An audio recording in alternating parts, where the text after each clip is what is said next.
ఈరోజు మన అరకు నియోజకవర్గంలో ఈ సుంకరమెట్లో బర్త్ వెయిటింగ్ హాల్ 35 లక్షలతో మనం ప్రారంభించడం జరిగింది.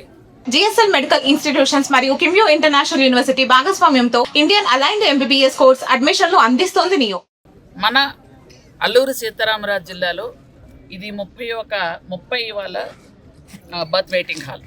అంటే గర్భిణీకి ఒక 15 రోజుల ముందు ఇక్కడికి వచ్చి పూర్తి చెకప్ చేసుకొని సురక్షితంగా ఇక్కడ ఉండి ఆరోగ్యం అలాగే అన్ని పరిస్థితులు అంటే భోజన వసతులు కానీ ఆరోగ్యం గురించి కానీ మందులు కానీ అన్నీ చూసుకొని ఒక 10 రోజులు 15 రోజులు వాళ్ళ తాలూకా దూరం బట్టి మరీ హిల్ టాప్ అనుకోండి 15 రోజుల ముందు వచ్చేయచ్చు, కాస్త దగ్గర అనుకోండి 1 వీక్ ముందు అయితే ఖచ్చితంగా రావాలి. వచ్చి ఇక్కడ వాళ్ళు అన్ని రకాల పరీక్షలు కూడా చేయించుకొని ఇక ప్రశాంతంగా ఆ గర్భిణి భోజనం చేస్తూ ఇక్కడ చిన్నగా వాకింగ్ చేస్తూ డాక్టర్ల పర్యవేక్షణలో ఉండి ఆ తల్లి సుఖంగా ప్రసవించాలనే ఒక మంచి ఉద్దేశంతో ఈ బర్త్ వెయిటింగ్ హాల్స్ని మనం ప్రారంభించడం జరుగుతుంది. ఇది 30వది కాబట్టి 30 బర్త్ వెయిటింగ్ హాల్స్ మన జిల్లాలో ఉండడం చాలా సంతోషంగా ఉంది. ఎక్కడ కూడా ఏ తల్లి ఇబ్బంది పడకూడదన్నదే గౌరవ ముఖ్యమంత్రి వర్యులు నారా చంద్రబాబు నాయుడు గారి తాలూకా ఉద్దేశం. అలాగే మన హెల్త్ మినిస్టర్ గారు మీ అందరికి కూడా తెలుసు, సత్యకుమార్ యాదవ్ గారు, వారు కూడా ఎంతో సునిశ్చితంగా పరిశీలించి అన్ని రకాలుగా చర్యలు తీసుకోవటం కానీ హాస్పిటల్స్లో డాక్టర్లు ఎక్కడ లేకపోతే వెంటనే స్పందించడం కానీ ఎక్కడైనా బర్త్ వెయిటింగ్ హాల్స్ కానీ పిహెచ్సిలకు కానీ 100 బెడ్ హాస్పిటల్స్ కానీ ఎక్కడైనా సరే కొంచెం నిధులు తక్కువైతే వెంటనే ముఖ్యమంత్రి గారితో మాట్లాడి సమకూర్చడం కానీ ఇవన్నీ కూడా మంత్రి గారు మా అన్నగారు చాలా చక్కగా చేస్తున్నారు. కాబట్టి ఆయనకు కూడా ప్రత్యేకమైన ధన్యవాదాలు. ఈరోజు చూసుకున్నట్టయితే చాలా మంచి వాతావరణంలో ఇది ఒకటి ఉంది.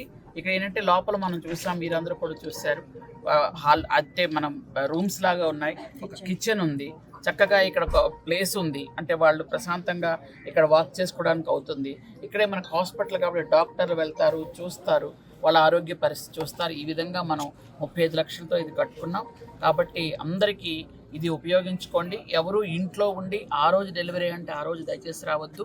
ముఖ్యంగా మన హెల్త్ వర్కర్స్ ఎవరైతే ఉన్నారో ఆశాలు, ఏఎన్ఎంలు, స్టాఫ్ నర్సులు వీళ్ళందరూ కూడా మీ గ్రామాల్లో ఉన్న గర్భిణీలకు ఇది తెలియజేయండి. వాళ్ళని తీసుకొచ్చి ఇక్కడ పెట్టి వాళ్ళ పూర్తి ఆరోగ్యవంతులుగా తల్లి బిడ్డని కూడా మనం క్షేమంగా వాళ్ళ ఇంటికి చేర్చడమే ఈ ప్రభుత్వం తాలూకా లక్ష్యం అని మీ అందరికీ తెలియజేస్తున్నాను. అలాగే ఈ నెల 29వ తేదీ ఈ హెల్త్ పాయింట్ ఆఫ్ వ్యూలోనే ముఖ్యమంత్రి చంద్రబాబు నాయుడు గారు వస్తున్నారు. అయితే ఆ సభాస్థలి ఏర్పాట్లు కూడా చూడడానికి ఇప్పుడు వెళ్తున్నాము. ఎందుకనంటే ఇప్పటికీ 3 సార్లు పోస్ట్పోన్ అయింది, మీ అందరికి కూడా తెలుసు, వివిధ కారణాలు. ఎందుకనంటే ఇప్పుడు కూడా వర్షాలు పడుతున్నటప్పుడు కొంచెం సెక్యూరిటీ వాళ్ళు మీకు అందరికి కూడా తెలుసు 4వసారి ముఖ్యమంత్రి ఆయన, అలాంటి ఒక పెద్ద విఐపి వచ్చేటప్పుడు మన అన్ని రకాల జాగ్రత్తలు కూడా తీసుకోవాలి. కాబట్టి మనం సెక్యూరిటీ వైజ్గా కూడా చూసుకొని ఇప్పటికైతే మనకి 29కి ప్రోగ్రామ్ అయితే కన్ఫర్మ్ ఉంది. కాబట్టి ఆ రోజుకి ఎందుకంటే మీకు అందరికీ గుర్తుందో లేదో కరెక్ట్గా గత సంవత్సరం రాఖీ పండుగ రోజే ఆ రోజు మనకి ఇంటర్నేషనల్ ట్రైబల్ డే, ప్రపంచ ఆదివాసీ దినోత్సవం 9వ తేదీ రాఖీ పండుగ. సీఎం గారు వచ్చారు. ఇక్కడ ఉన్న మన సోదరీమణులు అందరూ కూడా సీఎం గారికి మనస్ఫూర్తిగా మనం అందరం కూడా ఆ రోజు రాఖీలు కట్టాం, ఆయనకి మనం స్వాగతం పలికాం. మళ్ళీ అదేంటో నాకు అర్థం అవ్వలేదు, మళ్ళీ 29 మళ్ళీ రాఖీ పండుగ అంటే ఆయన అందరికీ అన్న, అది క్లియర్గా అర్థమవుతుంది కదా మనకి. కాబట్టి 29 కూడా వస్తారంటున్నారు. కాబట్టి అది ప్రోగ్రామ్ ఇప్పటికైతే మాకు కన్ఫర్మ్ అయ్యింది. ఆ రోజు కూడా వచ్చి హెల్త్, ఎందుకంటే కొన్ని నియోజకవర్గాలు మాత్రం సెలెక్ట్ చేసుకున్నారు. ఎందుకంటే ఇక్కడ ఉన్నటువంటి ప్రజల తాలూకా ఆరోగ్య పరిస్థితి ఎలా ఉంది, పూర్తిగా బ్లడ్ టెస్ట్లు అవి కానీ ఆరోగ్య పరిరక్షణ అంతా కూడా చేయాలనే ఉద్దేశంతో రావడం జరుగుతుంది. ఎందుకంటే ముఖ్యమంత్రి గారి నోట్లో నుంచి ఆ రోజు ఎందుకు వస్తున్నారు ఏంటి ఆ ప్రోగ్రామ్ అనేది మీరు వినొచ్చు. కానీ మీ అందరికి కూడా తెలుసు హెల్త్ పాయింట్ ఆఫ్ వ్యూలోనే వస్తున్నారు. కాబట్టి అది ఆరోగ్య సంజీవిని ఆ కార్యక్రమంకే వస్తున్నారు. కాబట్టి మనందరం కూడా ఆ ప్రోగ్రాంలో అందరూ పార్టిసిపేట్ చేయాలని నేను హృదయపూర్వకంగా మిమ్మల్ని అందరినీ కోరుకుంటున్నాను. కాబట్టి ఇక్కడ మన ఏరియాలో ఉన్నటువంటి ఈ 2 సంవత్సరాల్లో కూటమి ప్రభుత్వం వచ్చిన తర్వాత చూస్తున్నారు మీరు, రోడ్లు ఎలా మారుతున్నాయి, హాస్పిటల్స్ ఎలా మారుతున్నాయి, ఈ బ్రిడ్జిలు ఎలా కడుతున్నాము, అలాగే కాఫీ ఎలా విస్తరించింది, గంజా ఎలాగ తగ్గింది, ఇవన్నీ మనం చూస్తున్నాం. మీరు అందరూ కూడా బాగా విజ్ఞాని వాళ్ళు కాబట్టి అందరూ ఆలోచించండి.